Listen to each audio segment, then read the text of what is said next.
تو اگر آپ میتھ آف انڈیپینڈنس کو اور دی گریٹ ٹریجڈی کو پڑھ لیں تو آپ کو پتہ چلے گا کہ پاکستان دراصل جو ہے وہ کچھ سامراجی طاقتوں کی سازشوں سے توڑا گیا. اور ایک اور کام کرے, ایک نظریہ ضرورت کا بانی ایک جج تھا, اس کا نام تھا جسٹس منیر. اس کی بھی ایک کتاب ہے فرام جناح ٹو ضیاء. وہ جسٹس منیر 1962 میں ایوب خان کا وزیر قانون تھا. تو جسٹس منیر جو ہے انہوں نے یہ اپنی کتاب میں لکھا ہے کہ ایوب خان نے 1962 میں ان کو بلا کر یہ کہا کہ یہ بنگالیوں سے جان چھڑائیں. 1962 میں تو ایوب خان نے اس کو کہا کہ ان سے بات چیت کرو, یا ہمارے سے علیحدہ ہو جائیں یا ہمارے سے کنفیڈریشن کر لیں. تو جسٹس منیر نے اپنی کتاب میں لکھا کہ میں نے ایک بنگالی ممبر تھے اسمبلی کے رمیز الدین صاحب, ان سے میں نے باقاعدہ مذاکرات کیے کہ یار تم یا کنفیڈریشن بنا لو یا ہم سے علیحدہ ہو جاؤ. تو اب جسٹس منیر نے اپنی اس کتاب میں لکھا کہ رمیز الدین صاحب نے مجھے پوچھا کہ میجورٹی میں کون ہے, بنگالی میجورٹی میں ہے یا تم پنجابی میجورٹی میں ہو, کیونکہ وہ ویسٹ پاکستان کو پنجابی کہتے تھے. تو جسٹس منیر نے کہا کہ آپ میجورٹی میں ہیں. تو اس نے کہا okay if we are majority we are Pakistan, تم نے پاکستان میں رہنا ہے تو رہو, نہیں رہنا تو تم ہم سے علیحدہ ہو جاؤ. تو 1962 میں پاکستان کے فوجی صدر ایوب خان نے اپنے وزیر قانون کے ذریعے پاکستان کو توڑنے کے لیے مذاکرات کیے بنگالیوں کے ساتھ. بنگالیوں نے کہا ہم نے پاکستان نہیں توڑنا, تم نے توڑنا ہے تو توڑ دو. لیکن افسوس کی بات یہ ہے کہ اب وہ کتاب تھی جو فرام جناح ٹو ضیاء, اس پہ ضیاء الحق نے پابندی لگا دی, لیکن اب تو پابندی نہیں ہے. تو میں بار بار اس کتاب کا ذکر کرتا ہوں, لیکن ہمارے جو لیڈر ہیں بڑے بڑے, ایون پیپلز پارٹی کے لیڈر جو ہیں, ان کو 2-3 کو تو میں نے خود کتاب دی. میں نے کہا یار یہ کتاب لو, پڑھو, جا کے اسمبلی میں تقریر کرو. پڑھتے ہی نہیں, یہ ایک شکوہ ہے. اچھا, اب اس کے بعد پھر بھٹو صاحب کی حکومت ختم ہوگی 77 میں. تو جیل میں انہوں نے جو کتاب لکھی, 2 کتابیں لکھی. ایک اف آئی ایم اسیسینیٹڈ, جس سے آپ سب واقف ہیں, میرا خیال ہے کہ آپ سب واقف ہوں گے, ٹھیک ہے. لیکن ایک اور بھی کتاب ہے, وہ بھی جیل میں لکھی, اس سے آپ میں سے بہت کم لوگ واقف ہیں. وہ کتاب تھی ریومر اینڈ ریئلٹی, افواہ اور حقیقت. یہ کتاب صرف 1 دفعہ شائع ہوئی, صرف 1 دفعہ. اور جب 1 دفعہ شائع ہوئی تو پیپلز پارٹی کی قیادت سے کہا گیا کہ اگر آپ نے یہ کتاب دوبارہ شائع کی تو دوبارہ کبھی نہ سوچنا کہ تم حکومت میں آؤ گے. اور پھر وہ کتاب دوبارہ شائع نہیں ہوئی, کیونکہ اس کتاب میں بھٹو صاحب نے کچھ ایسے انکشافات کیے تھے اور کچھ ایسی حقائق سے پردہ اٹھا دیا تھا کہ جس سے آج بھی اگر آپ 2020 میں وہ کتاب پڑھیں تو آپ کو پتہ چلے گا کہ آج بھی پاکستان میں جو بہت سے واقعات ہو رہے ہیں اس کے پیچھے کون ہوتا ہے. مثلا میں اس کتاب کے حوالے سے صرف ایک چیز آپ کو بتاتا ہوں. بھٹو صاحب وزیر اعظم ہیں اور غلام مصطفیٰ جتوئی صاحب چیف منسٹر سندھ ہیں, اور کراچی سے سردار عطا اللہ مینگل کا بیٹا اسد اللہ مینگل اغوا ہوتا ہے, اور اس کے بعد اس کا کوئی پتہ نہیں ملتا. تو ایک ایوننگر جو ہے شام کا اخبار, اس کی ہیڈ لائن ہے کہ عطا اللہ مینگل کا بیٹا کراچی سے اغوا. تو بھٹو صاحب کو پتہ چلتا ہے, وہ پوچھتے ہیں چیف منسٹر سے کہ بھئی یہ عطا اللہ مینگل جو ہے اس کا بیٹا کس نے اغوا کیا. تو چیف منسٹر کہتا ہے جی کہ یہ مجھے نہیں پتا, یہ آپ ٹکا خان کو پوچھیں. ٹکا خان سے پوچھتے ہیں, ٹکا خان آرمی چیف ہے اور اگلے آرمی چیف کا اعلان ہو چکا ہے, ضیاء الحق اگلا آرمی چیف ہے, اور ٹکا خان صاحب جو ہیں اب وہ صرف چند دن کے مہمان ہیں, لیکن ابھی وہ آرمی چیف ہیں. تو ٹکا خان صاحب کو پوچھا جاتا ہے, ٹکا خان کہتے ہیں جی وہ دراصل ضیاء الحق کو جنرل رحیم الدین جو ہیں انہوں نے یہ کام کیا ہے, مجھے اس کے بارے میں نہیں پتا. تو انہوں نے کہا کہ پتہ کر کے بتاؤ. تو پتہ کر کے بتایا. تو اگلے دن 3 جرنیل پرائم منسٹر ذوالفقار علی بھٹو کے سامنے پیش ہوئے, اور انہوں نے کہا دراصل یہ جو اسد اللہ مینگل ہے یہ پاکستان دشمن سرگرمیوں میں ملوث تھا, آپ پریس کو یہ بتا دیں یہ افغانستان بھاگ گیا ہے. انہوں نے کہا چلے میں یہ کہہ تو دوں گا, ابھی بتاؤ کہاں ہے وہ. اب بھٹو صاحب نے لکھا ہے کہ جب میں نے پوچھا کہ ہے کہاں پہ, تو جرنیلوں نے کہا جی وہ دراصل ہمارے ایس ایچ جی کے کمانڈوز تھے, تو فائرنگ کے تبادلے میں وہ مارا گیا اسد اللہ مینگل. انہوں نے کہا اچھا مارا گیا ہے تو اس کی ڈیڈ باڈی کدھر ہے؟ کہا وہ ٹھٹھا کے قریب کسی مقام پہ اس کو دفن کر دیا, ہمیں نہیں پتا کہاں ہے اس کی ڈیڈ باڈی. انہوں نے کہا وہ ایک چیف منسٹر تھا, اس کا بیٹا ہے, اس کو تم نے اٹھا کے کراچی سے اس کو قتل کر دیا اور آپ کہہ رہے ہو اس کی ڈیڈ باڈی بھی آپ کے پاس نہیں ہے, تو میں کیا جواب دوں گا؟ انہوں نے کہا بس آپ کہہ دیں وہ افغانستان بھاگ گئے. تو بھٹو صاحب کتاب میں لکھتے ہیں کہ میرے پاس کوئی راستہ نہیں تھا, میں خاموش ہو گیا. اور آخر میں جا کے انہوں نے لکھا کہ اگر اس وقت میں خاموش نہ ہوتا تو شاید آج میں خود جیل میں نہ ہوتا. لہذا اسی طرح کی بہت سی باتیں اس کتاب میں ہیں. تو وہ کتاب جو ہے وہ بین ہے, لیکن محترمہ بینظیر بھٹو نے جرأت دکھائی ہے, ایک دفعہ وہ کتاب شائع کر دی تھی, اور اب پیپلز پارٹی کو چاہیے کہ وہ کتاب دوبارہ شائع کر دیں.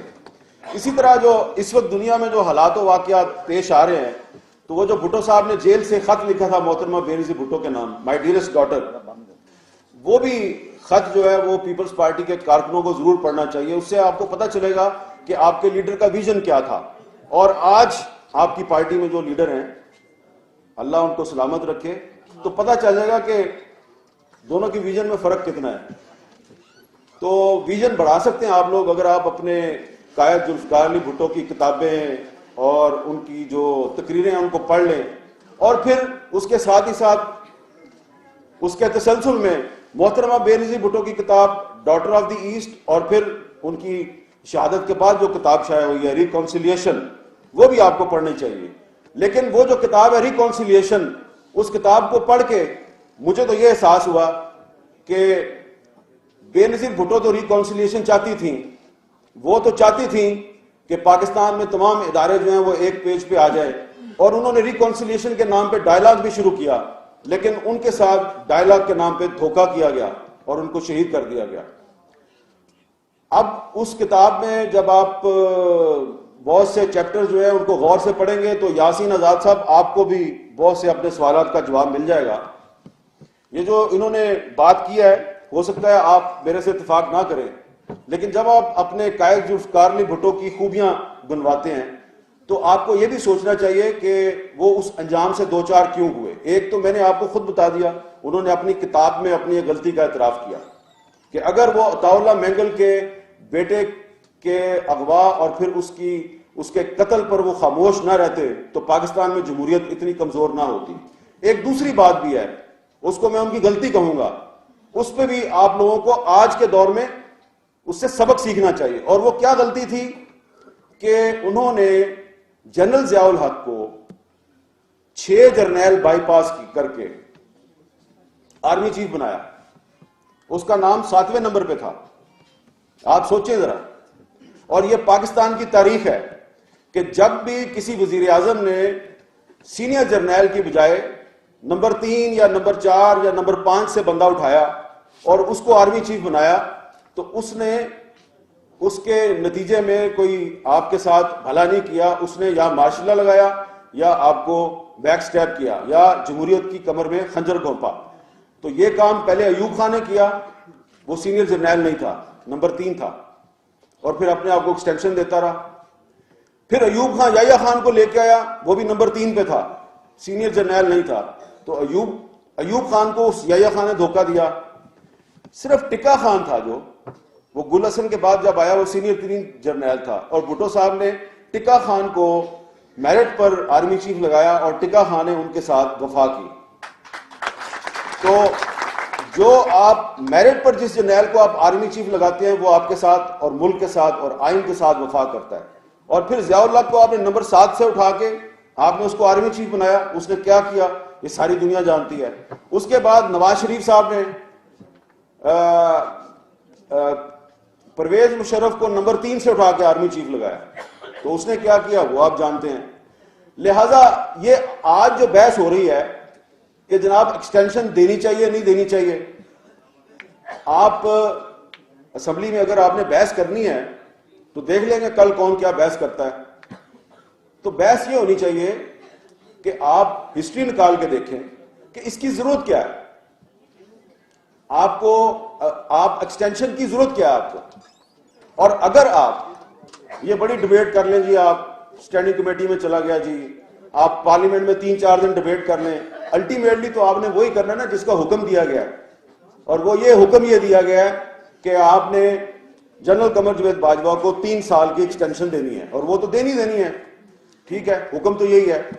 اب چلیں، ہو سکتا ہے کہ جنرل قمر جاوید باجوہ صاحب جو ہیں وہ اس وقت جو ریجنل سیکورٹی سچویشن ہے اس میں وہ بڑی ضروری ہے جناب ان کو ایکسٹینشن دینی، تو آپ نے دے دی، لیکن اب تو آپ نے اس کو قانون بنا دیا، تو جب 3 سال پورے ہوں گے تو ہو سکتا ہے اس کے بعد کوئی آدمی کہ بھئی اس کو 3 سال کی اور ایکسٹینشن دے دو، چلیں اس کی جگہ پہ آپ کسی اور کو لے آتے ہیں، جب اس کے 3 سال پورے ہوں گے تو پھر وہ لابنگ کرے گا کہ مجھے 3 سال اور دو، تو اب آپ ایک مستقل راستہ کھول رہے ہیں کہ جب بھی کسی آرمی چیف کی مدت ملازمت کے 3 سال پورے ہوں گے تو کیونکہ قانون میں موجود ہے، وزیر اعظم صاحب کے پاس اختیار ہے، تو لابنگ کرے گا، ادھر جائے گا ادھر جائے گا، اور جو اس کے دوست ہوں گے وہ بھی لابنگ کریں گے، تو آپ ایک مستقل راستہ کھول رہے ہیں۔ جو 1973 کا آئین ہے اس کا جو آرٹیکل 243 ہے اس میں ری اپوائنٹمنٹ یا اس میں ایکسٹینشن کا کوئی ذکر نہیں ہے، لہٰذا یہ پاکستان تحریک انصاف، مسلم لیگ نون اور پاکستان پیپلز پارٹی، یہ 3 بڑی پارٹیاں ہیں، ان کو فیصلہ کرنا ہے، کرنا تو آپ نے وہی ہے جو آپ کو کہا گیا ہے، لیکن ہماری جو مؤدبانہ گزارش اور آجزانہ رائے ہے وہ یہ ہے کہ آپ ایسا کام نہ کریں کہ آنے والے وقت میں ہر 3 سال کے بعد سازشوں کا دروازہ کھل جائے۔ تو اگر آپ چاہتے ہیں کہ پاکستان میں جمہوریت مضبوط ہو تو اس جمہوریت کو مضبوط کرنے کے لیے آپ کو اداروں کو مضبوط بنانا ہے، یہ ایسے کام نہ کریں کہ جس سے دنیا کو ایک تاثر ملے کہ پاکستان میں ادارے مضبوط نہیں ہیں، کوئی ایک شخص مضبوط ہوتا ہے، اور ایک شخص جو ہے جب اس کا ٹینیور ختم ہو جاتا ہے تو ادارہ جو ہے وہ بے ہتھل ہو جاتا ہے کہ ہن میں کی کرا۔ بھائی میں سمجھتا ہوں کہ پاکستان کے ادارے بہت مضبوط ہیں، پاکستان کی فوج میں بڑے قابل جرنیل ہیں، اگر ایک جرنیل جائے گا تو 10 جرنیل اس کی جگہ پہ آرمی چیف بن سکتے ہیں۔ تو اگر ایک 2008 کی جو اسمبلی تھی اس میں ایک وزیر اعظم تھا یوسف رضا گیلانی، ڈسکوالیفائی کیا نا سپریم کورٹ نے، اس کی جگہ پرویز اشرف آ گیا، تو ایسا تو نہیں ہوا کہ گیلانی صاحب گئے تو اسمبلی نہیں چل سکتی، حکومت نہیں چل سکتی، پرویز اشرف آ گیا نا، اسمبلی چلی۔ پھر 2013 کی اسمبلی آئی، نواز شریف کو سپریم کورٹ نے ڈسکوالیفائی کیا، اس کی جگہ شاہد حقان عباسی آ گیا، ادارہ چل رہا ہے۔ تو باقی ادارے بھی جو ہیں اگر ایک بندے کا ٹینیور ختم ہو گیا تو دوسرا بندہ آئے نا، ادارے کو چلنا چاہیے۔ گل سمجھ آ گئی؟ بہت بہت شکریہ۔